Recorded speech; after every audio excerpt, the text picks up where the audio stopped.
یہ جو long march ہے اس کا مقصد کیا ہے؟ کیونکہ فیڈرل میں پیپلز پارٹی کی گورنمنٹ ہے، انہوں نے کہا جی کہ وہ ان کو نہیں روکیں گے، ان کی سپورٹ کریں گے اور ان کے ساتھ شامل ہیں۔ پنجاب میں مسلم لیگ نون ہے اور انہوں نے وہاں پہ آج معزول چیف جسٹس کو چیف جسٹس کا پروٹوکول دیا ہے۔ تو ایسی سچویشن میں آپ کیا سمجھتے ہیں یہ لانگ مارچ کس کے خلاف نکالی جا رہی ہے؟ اس گورنمنٹ کے جو ان کے ساتھ ہے، پریزیڈنٹ کے خلاف، جن کے پاس میرا نہیں خیال کہ کوئی ایسا اختیار ہے کہ ان کو روک سکیں، یا کون سی ایسی طاقت ہے جس کے خلاف یہ لانگ مارچ کی کال دی گئی آج؟ بہت شکریہ سمینہ، ایک دفعہ پھر آپ ایک بہت ہی اہم موضوع کے اوپر آج مجھے اور میرے دوست شیخ صاحب کو آپ نے بلایا ہے۔ اصل مسئلہ سمینہ یہ ہے کہ ہمیں یہ دیکھنا ہے کہ ہم نے کس سمت میں سفر کرنا ہے۔ آج ایک پارلیمنٹ وجود میں آ چکی ہے جس میں اپیرنٹلی اس پریمیسز کے اوپر ووٹ دیا گیا ہے کہ جنرل مشرف صاحب کو رکھنا ہے، ان کی پالیسیز کا تسلسل ہونا ہے، یا کہ جو اپوزیشن جماعتیں تھیں ان کی پالیسیز کو لے کے چلنا ہے۔ اور تمام جماعتوں نے بشمول محترمہ بے نظیر بھٹو شہید صاحبہ نے انہوں نے بھی کہا کہ یہ ہمارے چیف جسٹس ہیں اور ان کو بحال کیا جائے، ان کو ان کے عہدوں کے اوپر ریسٹور کیا جائے۔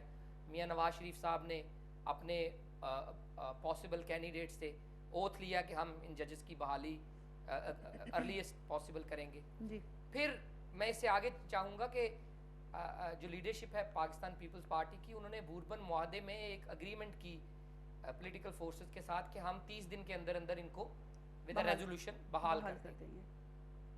اب مسئلہ یہ ہے کہ وہ 30 دن گزر گئے، فردر 12 دن گزر گئے، ابھی بھی ہم another 20-30 days have gone، لیکن پارلیمنٹ ٹس سے مس نہیں ہوئی۔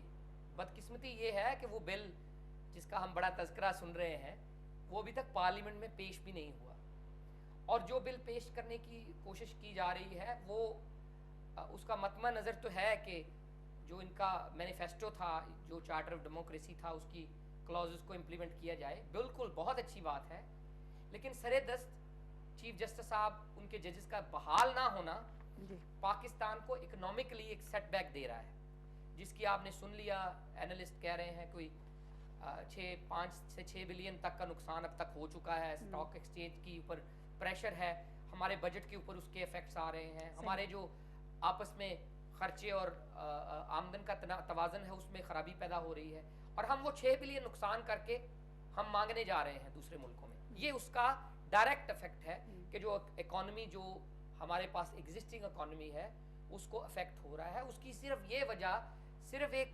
پارلیمنٹ کی پولیٹیکل ول کا نہ ہونا ہے۔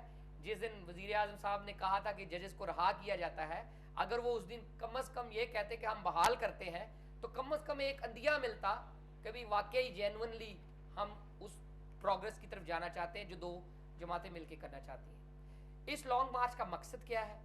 میرے خیال میں اس لانگ مارچ کا مقصد کس کے خلاف ہے؟ یہ کال دی گئی ہے کس کے خلاف ہے؟ ٹیکنیکلی یہ کراس روڈ ہے، ہم ایک دو راہے پہ کھڑے ہیں کہ کیا ہم نے ابھی بھی 6-7 مہینے سال بعد مارشل لا لینا ہے ملک میں کسی بھی پریمیسز میں، یا ہم نے civilian rule of law constitutionalism کی طرف جانا ہے۔ میں یہ نہیں کہتا پیپلز پارٹی حکومت کرے، نواز شریف صاحب کریں اور یہ مل کے کریں اگلے 15-20 سال، لیکن انہوں نے یہ یہاں فیصلہ کر لینا ہے یہاں کہ اگر آپ نے پارلیمنٹ کو سوورن بنانے کا آپ نے دکھانا ہی نہیں ہے کہ پارلیمنٹ سوورن ہے، پارلیمنٹ باتوں سے سوورن تو نہیں ہو جائے گی۔ آپ ایک دن کہتے ہیں کہ ججز بحال ہوں گے، دوسرے دن کہتے ہیں کہ یہی ججز تھے، ایک دن آپ کہتے ہیں 30 مئی، دوسرے دن آپ کہتے ہیں وہ حدیث نہیں ہے، ایک دن آپ کہتے ہیں کہ جنرل مشرف تو ٹریجر ہیں، دوسرے دن آپ کہتے ہیں ہم پیچ کریں گے۔